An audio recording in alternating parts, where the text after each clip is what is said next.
Kampante na nga siyang matulog sa tabi ko na tila hindi ako nag-iisip na tuluyan na siya. Araw-araw ko pa rin naman nasusubaybayan ang galaw nila Franco kung saan napaka-busy niya. Doon sa bago niyang babae. Magsama sila. Kung alam ko lang na gando siya, mabilis magsawa oras na nakuha ka na niya, ay hindi ko sana ipinagkaloob ang iningatan kong bataan sa kanya. Piste siya. Kalilimutan ko na ang pagmamahal ko sa kanya at papalitan ng pagkasuklam na nararapat sa isang katulad niya. Nalaman ko rin kay Alvin na ex-girlfriend niya pala ang Kathy na iyon, kaya naman pala napakadali sa kanya ipagpalit ako sa babaeng patpatin at walang dibdib na iyon dahil dati na niyang natikman. Marahil magaling yun sa kama, hindi tulad ko na hinubaran niya lang ng kainosentihan at pagkatapos pagsawa ay ipagpapalit na lang basta sa ex niyang kay sarap ingud-ngud sa kubeta ang mukha. Marahas ako napahinga ng malalim sa pagkakaisip sa dalawang piste sa buhay ko. Wala na rin naman kaming planong umalis ng isla sa mga nalaman namin. Alam na rin ng mga kaibigan ko ang tungkol sa amin ni Alvin at ang nangyayari kina Franco at mga higad na iyon. Mabuti pa sa Alex at Charles dahil bumalik na ng syudad para makaiwas sa mga haliparot na alipores ni Kathy. Pero si Franco, hayun at enjoy na enjoy sa pugad ng iba. Nagpupuyos ako sa sobrang galit sa kanila. Hindi talaga ako magdadalawang isip baliin ang leeg o pasabugin ang bungo nila sa sarili kong mga kamay sa panloloko nila sa akin. Ang lalim ng iniisip mo, buddy. Is it Madrigal again? Napapitlag ako sa biglaan dumampi sa pisngi kong malamig na bagay. Nakangiting mukha ni Erica ang bumungad sa akin at idinampi talaga sa pisngi ko ang isang bote ng beer na nagpabalik ng ulirat ko. Pilit akong ngumiti at tinanggap ang beer na alok nito. Sunod-sunod namang nagsidatingan ng 4 na may dala pang inumin. Wala na ako nagawa ng igiya ako ng mga ito paupo sa mga lounge chair na nakapwesto dito sa balkonahe habang kay sarap pagmasdan ng kaharap na lunti ang paligid at asul na dagat. What's up, buddy? Ayaw mo ba talagang kumilos na tayo? Ani Danica habang prenteng nakasandal sa isang lounge chair at tinutungga ang sariling beer. Napailing ako at uminom na din. Mapapahamak lang tayo. Isa pa, nangako naman sa Alvin na pagkatapos ng kanilang pinaghahandaang shipment sa ibang grupo ng mga armas, ay babalik na tayo sa dating buhay sa syudad. Napatangu-tango naman ang mga ito habang nakamata rin sa dagat na pinagmamasdan ko. Anong plano mo pagkabalik natin sa syudad, buddy? Babalik ka ba kay Madrigal? Ani Kate sa mapait na tono. Napangiti ako at umiling sa mga ito. May Kathy na siya. May Alvin na ako. Para saan pa't babalikan ko siya? Nagpalaway na siya sa higad na iyon. Salamat na lang sa pagsira niya sa bataan ko. Langya siya. Magsama sila.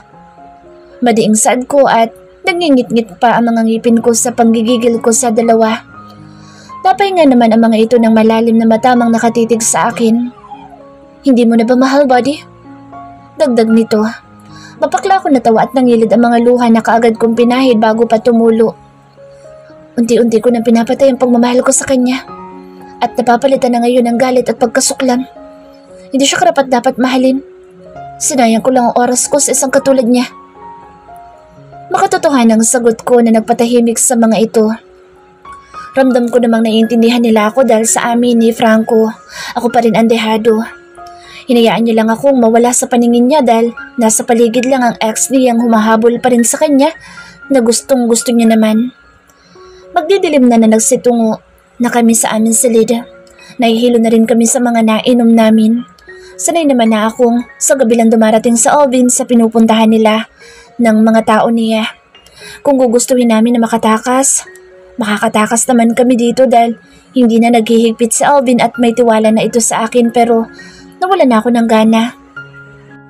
Tatapusin na lang niya shipment nila at babalik na kami ng Manila. Kung sakali man at magkaharap kami doon ni Franco ay taas no kung puputulin ang ugnayan ko sa kanya. Kung sana kay Alvin na lang ako sa umpisa pa lang, baka masaya na kami ngayon. Kung hindi ko lang sinunod ang linte kong puso na sa Madrigal na iyon mahulog. Nakakatawa lang isipin na sa dinami-rami ng pinagdaanan namin, isang kitikiti lang pala ang makakapaghiwalay sa amin. Sana hindi na lang siya bumalik. Sana hindi na lang ulit siya nagpakita at pinakilala ang totoong katauhan niya. Mas nanaisin ko pang patay na siya kaysa pagkatapos akong pagsawaan ay babalik siya sa ex niya. Ang kapal na mukha. Lumipas pa ang mga araw at nakabalik na nga kami ng syudad. Naging mas clingy at maalaga pa si Alvin. Kahit busy ito sa kanyang mafia ay araw-araw pa rin itong nagpapadala sa mansyon ng tulips at cards. Tuwang-tuwa naman si Mommy sa pag-aakalang kay Franco nang gagaling ang mga iyon. Hindi ko nalang ipinaalam sa kanila ang mga nangyayari sa bakasyon namin, lalo't hindi pa naman nagpaparamdam si Franco. Marahil ay busy pa siya sa ex niya. Hindi ko na rin inalam pa ang daily routines nila, kung nasa isla pa ba sila o kung saang lupalop na ng mundo nakarating ay wala na akong pakaalam. Masaya naman ako kahit papaano sa relasyon namin ni Alvin. Tingin ko ngay unti-unti na niyang napapalitan si Franco sa puso ko. Hindi naman pala siya mahirap mahalin kung bubuksan mo lang ang mga mata mo at makikita ang good side nito. Naikwento na rin niyang dati na pala siyang may agam-agam na dalawa nag-e-exist na hunters sa mundo. Kaya nung araw na nalusob ang mansyon ay alam na nitong pakanaiyon ni Franco para itakas ako. Kaya hindi siya ang Alvin na napatay noon ni Franco, kundi isa lang sa mga tao niyang pinasuot niya ng artificial mask na gamit ang mukha niya. Habang nagkakatutukan daw kami noon ay nasa isang tabi lang pala siyang nanonood. May hula na siyang yung taong nagligtas sa akin ang totoong hunter at hindi ang nakasuot ng pangit niyang maskara. Pero unti-unting naglaho ang agam-agam niya na bigla itong nawalang parang bula hanggang sa umabot na nga ng ilang taon. Kahit pala hindi ito nagpaparamdam sa akin ay nakatutok pa rin ito sa mga galaw ko kaya kaagad niyang nalaman ang pagdating ni Franco sa mismong kaarawan ko. Doon daw niya nakumpirmang si Franco at Hunter ay iisang tao. Napabalik ang ularat ko sa pagkakatulala ng mag-ring ang cellphone ko. Napahinga na lang ako ng malalim bago sinagot ang caller. Babe, patamad kong sagot dito. Hey babe, labas ka muna saglit. Nandito ako sa baba. Masayang bungad nito sa kabilang linya. Napatayo ako sa pagkakaupo sa study table ko at sumilip sa bintana. Kumaway pa ito pagkakita sa akin at lapad ng ngiti. Pilit akong ngumiti at kumaway din dito. Mahina ako natawa ng mag-heart shape pa ito na tila teenager na fan ng mga K-drama. Maingat ako lumabas ng silid dahil pasado 10:00 na ng gabi. Malamlam na rin naman ang mga ilaw dito sa baba. Senyales na natutulog na ang mga tao. Napangiti na lang ako nang sinalubong ako nito sa harap ng gate at mahigpit na yumakap. Napakalambing niya at tipong ipaparamdam talaga sa iyong hindi mo pagsisisihan ang pagpili sa kanya. Humalik din ito sa noo ko na ikinangiti ko lalo. Napanguso naman akong yumakap sa bewang nito at tiningala ito. Kita ang pagdingning ng kanyang mga mata habang matiimding nakatitig sa mga mata ko. Tumingkayad ako at nag-smack kiss sa mga labi nitong ikinatigil at tulala nito. Natatawa kong pinisilan tungkin ng ilong nitong nagpabalik ng kanyang ularat. Napakurap-kurap pa itong tila hindi makapaniwalang humalik ako sa mga labi niya. Bakit? Bawal ba? Mas gusto ko sa mga labi mo humalik eh.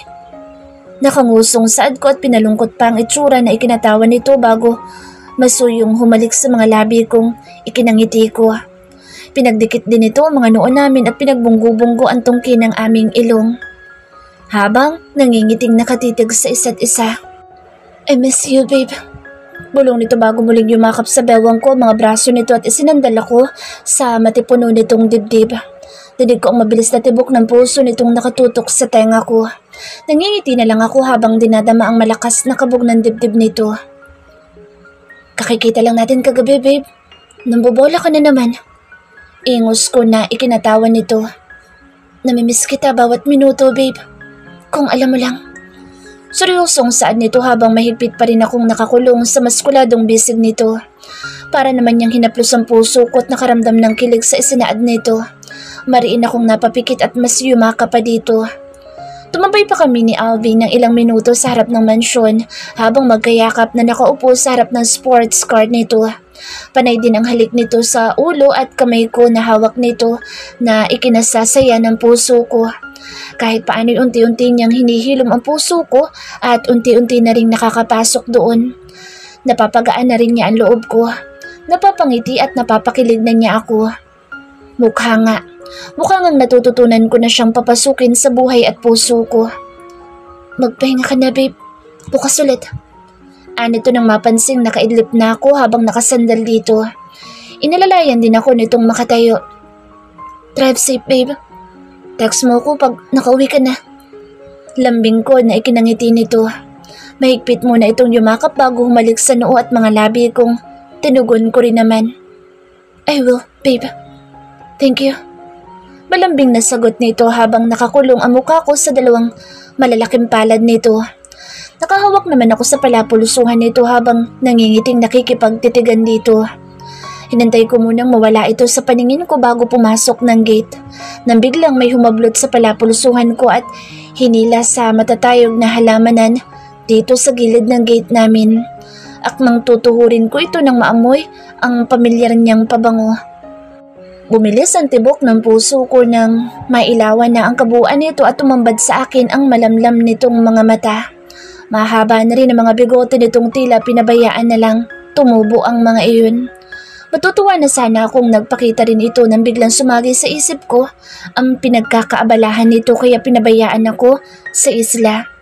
Muling nabuhay ang galit at hinanakit ko dito at sakatan niya kaya malakas ko itong itunulak at sinapak sa kanyang panga. Hindi naman ito nanlaban at tinatanggap lang bawat suntok ko sa kanyang muka kahit na napadugo ko na ang ilong at napaputok ko ang kilay at labi nito na masagana ng umaagos ang dugo. Hinihingal akong pabalang na itinulak ito kaya napasandal ito sa pader nitong gate namin. Naluluha ang mga mata nitong malamlam na nakatitig sa akin pero hindi na ako nagpadala sa paawa effect niya. Tama nang naging tanga ko sa kanya dati. Hindi na iyon mauulit pa. Don't you ever show your face to me ever again. Bulyaw ko dito at nagmartsyang pumasok sa gate nang bigla itong yumapos mula sa likuran ko. I'm sorry, baby. I didn't know. Please come back to me. You know how much I love you. Buong lakas kong binakla sa mga braso nitong nakayapo sa bawang ko at muling nasampal ito ng sunod-sunod. Nagpupuyos na ako sa galit at wala na akong pakialam kung nasasaktan ko na ito. Umalis ka na. Madiimbanta ko dito pero umiling lang ito at nagsusumamo pa ring nakatitig sa akin. Huwag naman ganito. Alam kong mali akong hinayaan kita kaya nga heto ako ngayon. Handang tanggapin lahat ng ipaparusa mo sa akin, baby. Please. Ano nangyayari dito? Sabay kaming napalingon ni Franco sa barito ng boses mula sa pinto ng gate at lumabas mula doon sina mommy at daddy. Nagtataka ang mga itong nagpalipat-lipat ng tingin sa amin ni Franco. Namilog naman ang mga mata ni mommy pagkakita sa itsura ni Franco at kaagad nilapitan. Oh God! Franco? Ano nangyari sa iyo, anak? Gimbal na bulalas nito at pinahid pa ang mga umaagos na dugo mula sa pumutok na kilay at labi nito. Maging sa ilong nito ay tumutulo pa rin ang dugo doon. Lumapit din sa daddy at inakay si Franco papasok pero ginawaran muna nila ako ng nang-uusig na tingin. Napahinga na lang ako ng malalim at tahimik na sumunod sa mga ito. Kaagad din itong ginamot ni mommy habang gumawa naman ng tsaa sa daddy para sa amin. Ngingiti-ngiti lang naman sa akin si Franco habang nakaupo at halukip-kip ako sa harap nila mommy. Kahit nakokonsensya akong nabugbog ko mukha niya ay hindi pa rin noon mabubura ang atraso niya. Kung hinanap niya sana agad kami, hindi ako humantong sa magiging kasintahan si Alvin para sa kalayaan at kapakanan ng mga kaibigan ko. Pero inunan niyang samahan at makipagharutan si Kate na iyon. Marapat lang na makipaghiwalay na ako sa kanya dahil pagod na ako. Pagod na ako ipaglaban siya sa mga higad sa paligid. Matapos magamot ni mommy ang mga sugat nito, ay pinainom din niya ito ng tsaa. Hindi naman umimik ang mga itong tila nakikiramdam sa negative vibes sa pagitan namin ni Franco. Napahinga pa nga ng malalim si daddy bago tumayo at inakay na si mommy. Pag-usapan niyo na maayos, ano man ang hindi niyo pagkakaintindihan mga anak. Dahil wala namang problema ang hindi nasusolusyonan. Ani daddy na ikinatango-tango ni Franco. Sige po dad, susuyuin ko po ang anak niyo. Nakangiting sagot nito na ikinatango nila mommy at daddy. Iho, dito ka na magpahinga. Kung hindi mo masuyo ang unika iha ko, marami namang guest room doon sa taas. Feel at home, anak. Nakangiting saad pa ni Mommy bago sila pumanhik ng hagdanan ni Daddy nang magkayakap. Napasunod na lang kami ng tingin sa kanila hanggang lumiko na sila sa pasilyo patungo sa kanilang silid. Maghiwalay na tayo. Basag ko sa matagal-tagal naming katahimikan. Napayo ko naman ito habang nakahawak ang dalawang kamay sa dikap nito. Mayapay narinig ko itong humihikbi kasabay ng pagyugyog ng balikat nito. Para naman ako sinasaksak at hindi mapigilang mapaluha habang pinagmamasdan itong nakayuko. Mayapay inilapag nito ang cup sa center table na nasa harap at nagpahid ng luha. Napaiwas ako ng tingin dito nang tumitig sa akin ang namumula at nangungusap niyang mga mata. I can't let you go, baby. Hindi ko kaya. Babawiin kita sa kanya, please. Give me one more chance, Jessica. Umiling ako at mapait na napangiti kasabay ng pagtulo ng mga luha ko. Lumapit naman ito at kaagad pinahid ang mga luha kong masaganang nag-aalpasan lalo. Tinabig ko ang kamay nito at umakyat na ng hagdanan. Naramdaman ko na naman ang pagsunod nito na hinayaan ko lang. Binigyan naman na siya nila Mommy ng permission na matulog dito. Isa pa'y malalim na rin ang gabi. Pipihitin ko na sana ang doorknob nang maramdaman ang presensya dito sa likuran ko kaya pumihit ako paharap dito nang nakataas ang kilay. Sa guest room ka. Napakagatlabi naman itong napaiwas ng tingin at kakamot-kamot sa batok na hindi makatingin sa mga mata ko ng diretsyo. Pinaningkitan ko ito tumalukip-kip habang matiim na tinititigan. Namumula ang pisngi nitong halatang nahihiya at nagpipigil mangiti. Ayoko nga. May access ako mula kina Mommy na pwede ako dito sa kwarto mo. Tumuwid ito ng pagkakatayo at tinanguan pa ako na tila nang hahamon. Kung papayag ako. Pagkaklaro ko pero ngumisi lang ito at nagpatiuna ng pumasok. Kay Madrigal, hindi pa ako... Nabiitin na ang sasabihin ko nang bigla itong pumihit at sinunggaban ng mga labi ko na napanganga sa kabiglaan. Pilit ko inilalayo ang mukha ko pero mahigpit itong nakayapos sa bewang ko habang nakahawak ang isang kamay nito sa bato ko para mas maidiin sa kanyang mukha. Panay ang suntok ko sa mga braso nitong tila bakal na sa tigas. Ramdam ko ang panggigigil nito sa mga labi kong malaya na niyang nilalamutak ng walang kalaban-laban. Sisinghap-singhap ako at napahabol ng hininga nang sa wakas ay binitawan na nito ang mga labi ko. Sinamaan ko ito ng tingin na ikinangisi lang nito. Huwag mo akong sinasagad, baby. Parurusahan talaga kita. Baka akala mo'y nakalimutan ko ng atraso mo sa isla. Napatangan naman ako sa maotoridad nitong saad na parang may malaki akong atraso sa kanya. Siya na nga itong nalingat lang ng landas dahil nakita ang ex niyang walang dibdib. Ako pa talaga, Franco? Hindi makapaniwalang bulalas ko sabay turo sa sarili. Ikaw nga ito nakapaglandian sa higad mong ex doon. Inis kong sumbat pero hindi ko naman ito makitaan ng kabiglaan. Napahinga pa ito ng malalim at nagsimulang baklasin ang mga botones ng polo shirt nito. Napalunok ako nag-iwas ng tingin sa nanunodyo nitong pilyong ngiti habang nakatitig sa akin ng malagkit. Kita ko sa peripheral vision kung tuluyan na niya itong hinubad at isununod ang pag-unbuckle sa kanyang sinturon. Para namang may sariling isip ang mga mata kong gumapang papuntang gawin nito at wala sa isip na napalunok pagkakita sa nakasilip na nitong V-line. Mahina itong natawa habang tuluyang kinalas ang botones ng pantalon at dumausdos pababa ito hanggang kanyang binti. Enjoy the view, baby? Napaangat ako ng mga mata dito at hindi mapigilang mapalunok habang tumataas ang paningin sa mamasal niyang tiyan at malapad na dibdiba. Tila nangaakit ang mga iyon sa paningin ko at naghe-hello, Jessica, sa pandinig ko. Mahina itong natawa na nagpainit ng mukha ko at sinamaan ito ng tingin. Nakapaskil pa rin ang naglalarong pilyong ngiti sa kanyang mga labi at nanunodyo ang mga mata nitong nangungutitap na nakatutok sa akin. Sa couch ka!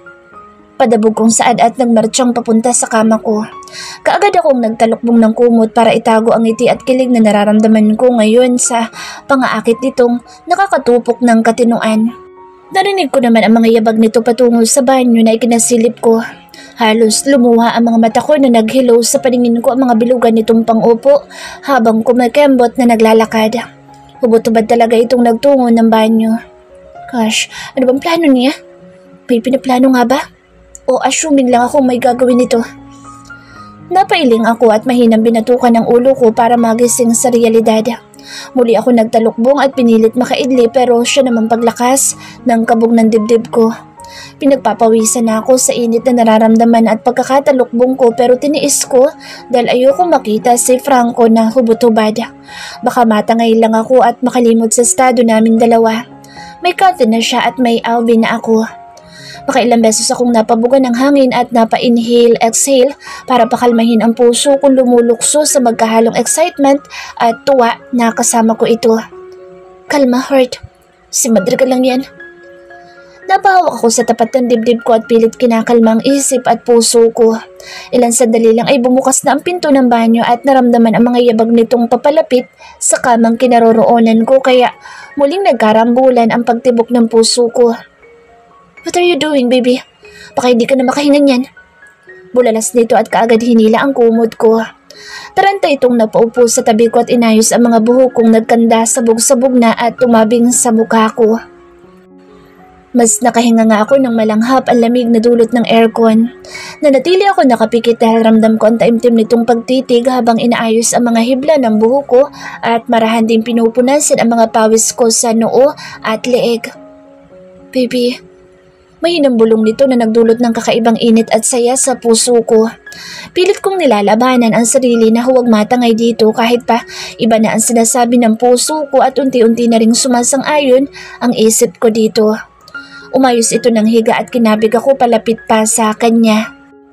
Para akong napaso sa paglapat ng aming balat. Ramdam ko pa ang lamig sa namamasapan nitong katawan na lalong nagpainit sa akin. Kahit hindi ko ito tingnan o kapain ay ramdam kong wala ito ni anuman sa plot dahil sumusundot na ang alaga nito sa akin. Hindi mo talaga ako papansinin? Bulong nito sa punong tenga ko at marahang kinagat ang dulo ng tenga kong nagdala ng kiliti sa pagkatao ko. Napakuyom ako ng kamao at di pa rin ito inimikan. Tumatama na sa pisngi ko ang mainit at mabango nitong hininga sa sobrang lapit ng kanyang mukha sa mukha ko. Naalarma ako at kaagad pinigilan ang walang hiya nitong kamay na kaagad sumuot sa pajama ko. Mahina itong natawa at kaagad na humaplos doon. Nangilid ang mga luha ko at mas nanaig ang pananabik ko rito sa ilang linggo din namin pagkakalayo.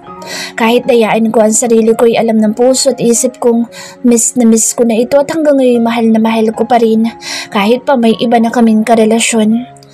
Napahikbi akong sumubsob sa dibdib nitong kanyang ikinatigil. Hinayaan lang naman ako nito at mas iniangat ang sarili para hindi ako mabigatan sa kanya.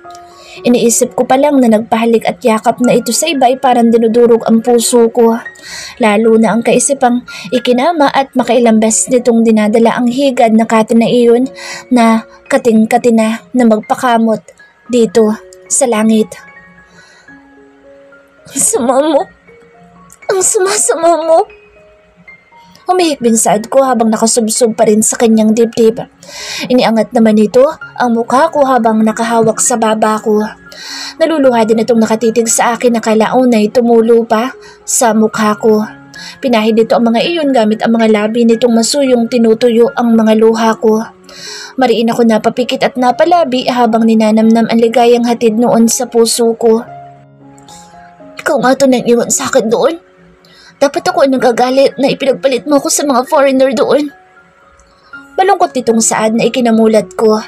Pilit itong umiti ngunit may bahid ng kakaibang lungkot at takot sa kanyang mga matang lumuluha pa din. Mayapay napalabi itong sumubsob sa leeg ko at napahagulhol. Maigpit din itong yumakap na tila takot na pakawalan ako. Muli din tumulo ang mga luha ko at ginantihan ang yakap nito habang hinahaplos ko sa kanyang ulo. Tama naman siya. Munti ko nang makalimutan kami nga pala ang kusang sumama sa mga Turkish na nakilala namin doon kaya kami natangay sa isla ni Alvin. Sorry. Katagang kusang lumabas sa mga labi kong lalong ikinahagulhol nito. Nang mahimas-himasan na ito ay nagpahid muna ng kanyang mga luha bago tumunghay sa akin ang malalamlam na niyang mga mata. Pulang-pula na rin ang mga iyon at namumugto na. Magintungki ng ilong at pisngi nito'y namumula na rin tulad ko, dala ng labis na pag-iyak. Break up with him, baby. Planado nila ang lahat kaya nila tayo napaghiwalay. Leave everything to me. Ako nang bahalang tumapos dito. Trust me. Hunter's First Lover Boys. Pilit kong nilalabanan ang antok habang nakatagilid kami ni Jessica paharap sa isa't isa. Kanina pa ito natangay sa antok at pagod sa makailang beses kong pag-angkin dito na hindi naman niya inaalmahan. Sobrang saya ng puso kung nasuyo ko rin ito sa santong paspasan kaya sinulit ko ng angkinin itong muli sa ilang linggo namin pagkakalayo at sa pambabasag niya ng mukha ko. Alam ko namang mali akong hinayaan ito na sumama sila sa mga foreigners na kakakilala pa lang nila noon sa isla. Nasaktan kami dahil para kaming nabaliwalang tatlo nila Alex at Charles dahil sa presensya ng mga turistang iyon. Pasimple kaming sumunod sa mga ito sa pinasukang resto bar ng resort na kinaroroonan namin at halos dinudurog ang puso naming nakikita silang magiliw na nakikipagkwentuhan sa mga bagong kakilala. Alam ko naman pastime nilang magbabarkada iyon, ang makipagharutan sa mga matitipuhan nilang grupo pero hindi naman sila pariwara para makikama sa mga ito. Kaya kampante ako noon na naglilibang lang ang mga ito. Umalis kami noon at bumalik sa motorboat na nasa Pampang lang at doon nagpalipas ng gabi. Umaasang makakagis na namin sina Jessica at mga kaibigan nito pero mataas na sikat ng araw ay hindi na namin nakita ni Anino ng isa sa kanila.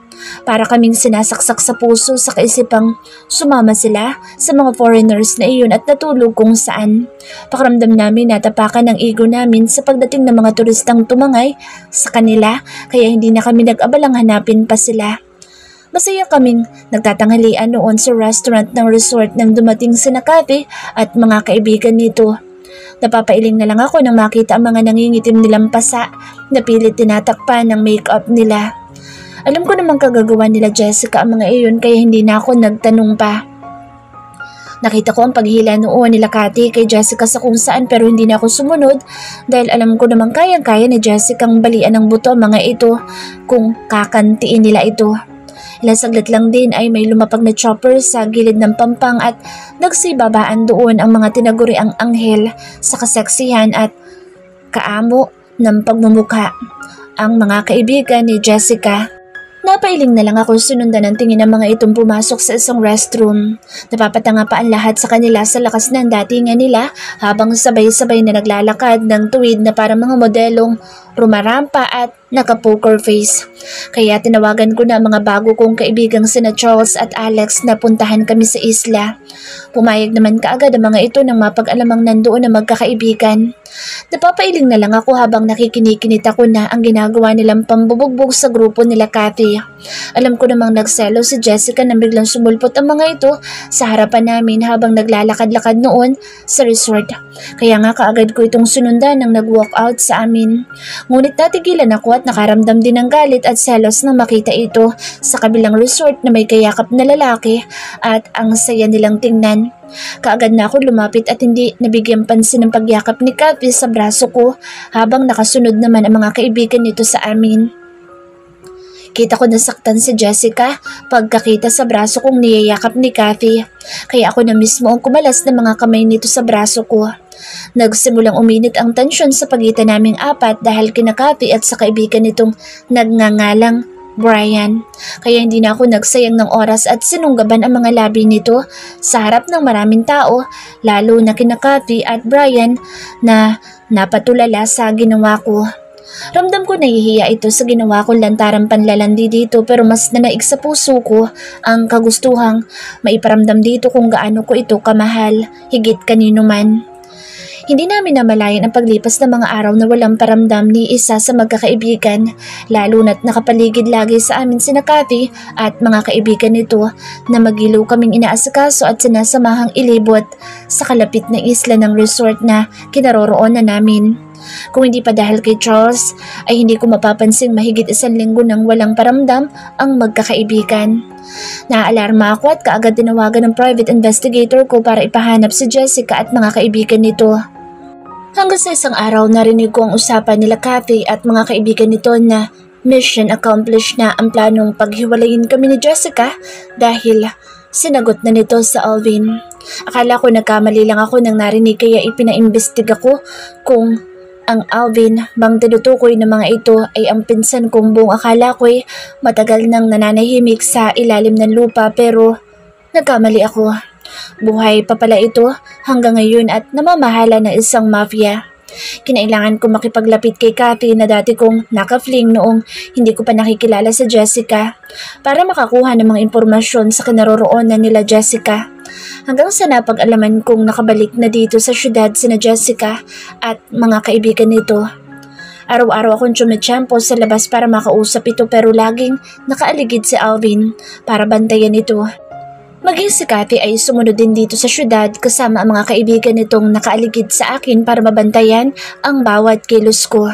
Pero ngayong nagkalinawan na kami ni Jessica ay makakakilos na ako. Alam ko nasaktan ko ito sa hindi ko kaagad pagkilos at malamang pinaalam din ni Alvin sa kanya ang tungkol sa amin ni Kathy kaya napasagot niya ito. Kung inaakala nila na mapaglalaruan nila kami ni Jessica, nagkakamali sila. Ibibigay ko ang larong hinahanap nila. Humanda sila sa ganti ko sa pagsira nila sa amin. Kung kinakailangan ko ibalik ang dating Franco na ibinaon ko na sa limot ay gagawin ko. Maprotektahan lang ang pinakamamahal ko. Hindi ako makapapayag na may sumira sa amin ni Jessica.